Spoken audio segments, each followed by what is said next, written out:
Bonjour les amis, Serge en direct de l'atelier de Serge, ou plutôt la fournaise atelier de Serge, comme un peu partout dans le monde je suppose. Donc seconde vidéo concernant le jeu Talion. Ici ce sera une vidéo relativement courte, qui va juste présenter de manière très succincte le monde dans lequel va évoluer le joueur.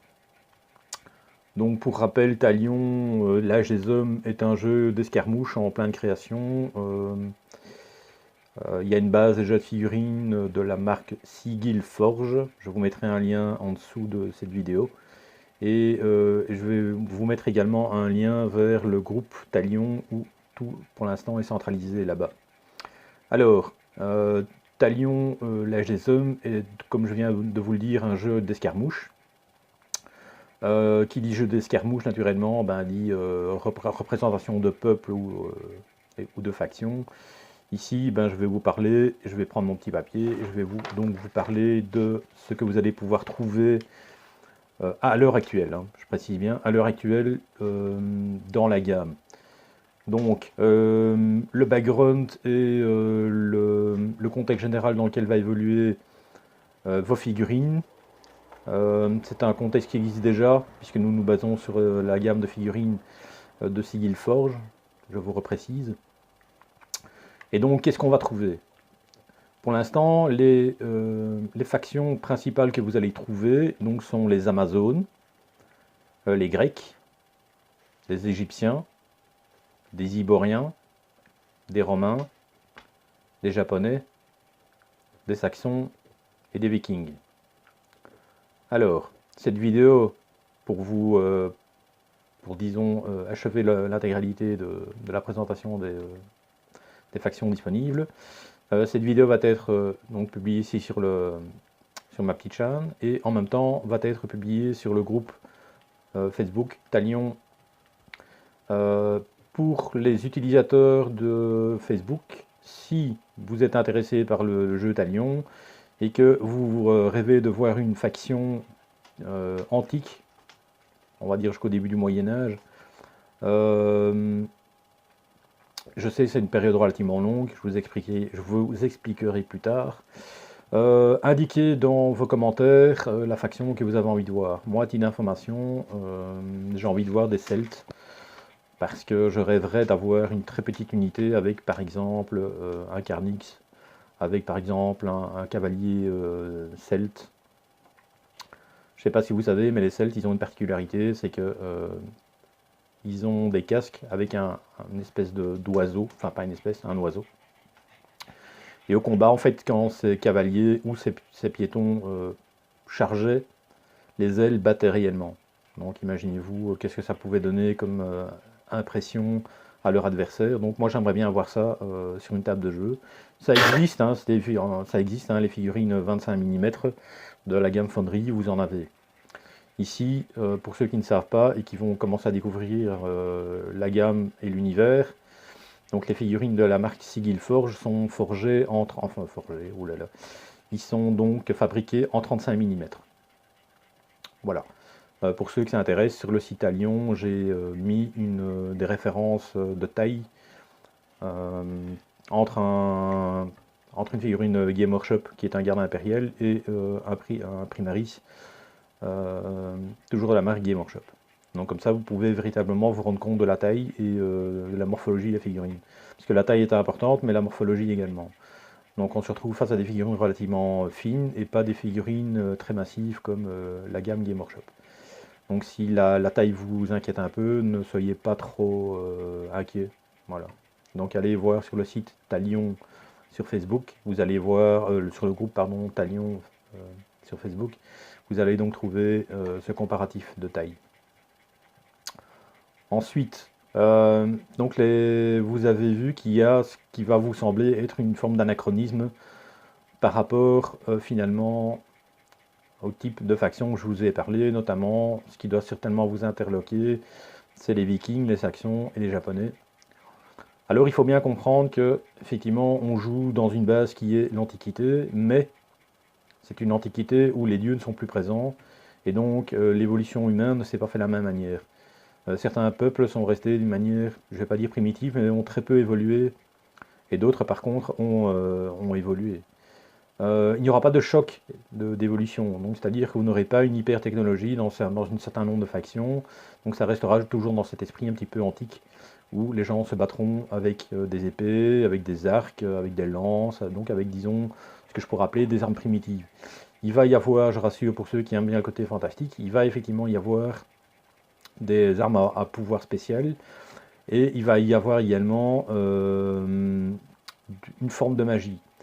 Elle est encore à définir complètement parce que personnellement, étant un joueur de très longue date, je ne suis pas convaincu qu'un sorcier peut à lui seul détruire l'intégralité d'une armée. Ça peut se faire, hein, naturellement, quand on est des seigneurs sorciers, mais à l'échelle qu'on va jouer nous, c'est pas le but. Donc ils auront ce que je pourrais appeler des sortes de pouvoirs primaires, hein. Je vais m'avancer très très fort, mais ça pourrait ressembler à du type une boule de feu, une manipulation d'objets, ce genre de choses-là.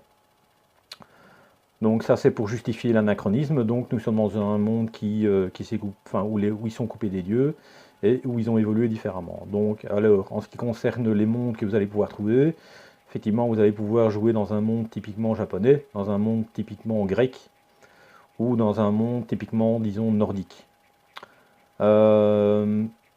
Ou alors l'inverse, vous allez pouvoir sans aucun problème, puisque l'équilibre du jeu se fera à ce moment-là, au moment où en tous les cas on vous fournira des cartes de jeu, vous allez pouvoir faire affronter les bandes japonaises contre des vikings. Elles seront de toute manière totalement équilibrées à ce niveau-là. En sachant qu'il n'y a aucune nation qui sera spécialisée dans, par exemple, la magie. Donc les seuls magiciens que vous aurez, ce sont ce que nous appelons dans le jeu des réceptacles. Et les réceptacles sont par essence des sortes de magiciens. Donc ils vont pouvoir manipuler un certain nombre de sorts, hein, si je peux appeler ça comme ça. Bien que pour moi la magie ne sera pas aussi présente que dans d'autres jeux. En tous les cas d'une manière directe.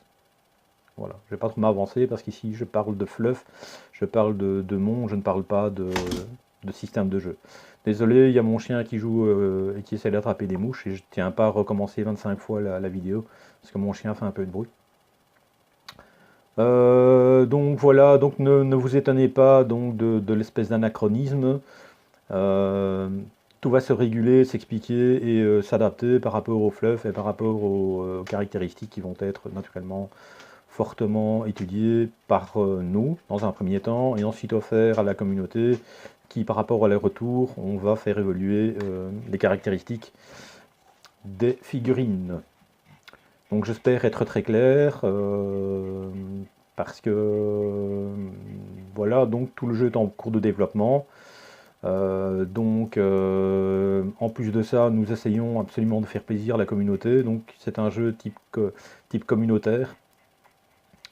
Nous proposons, vous validez ou vous invalidez, et nous, derrière, on le structure, on le met en page, on l'acte, et ça devient une règle officielle, et puis c'est renvoyé vers la communauté. Voilà.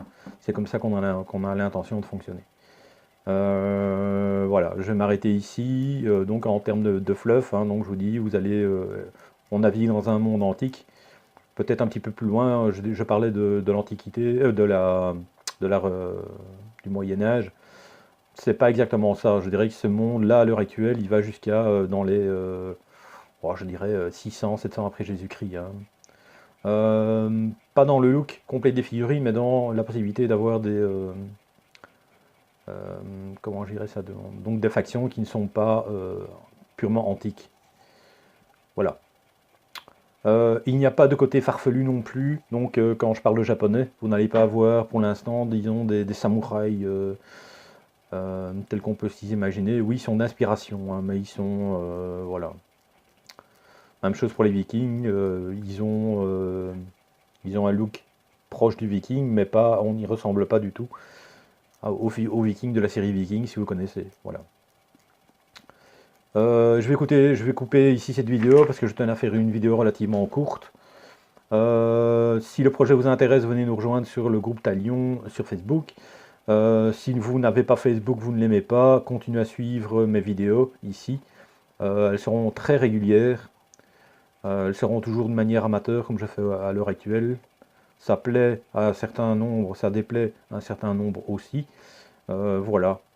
Je ne vais pas toujours expliquer que je ne suis pas vidéaste, que c'est pas ma passion, que faire du montage, je n'y comprends rien du tout, même si c'est simple, voilà.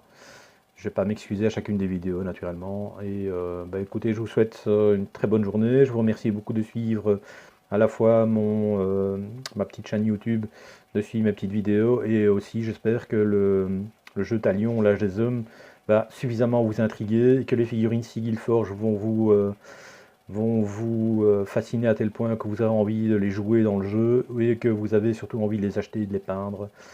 Et voilà, en tout cas, je vous remercie beaucoup et je vous souhaite une très bonne journée.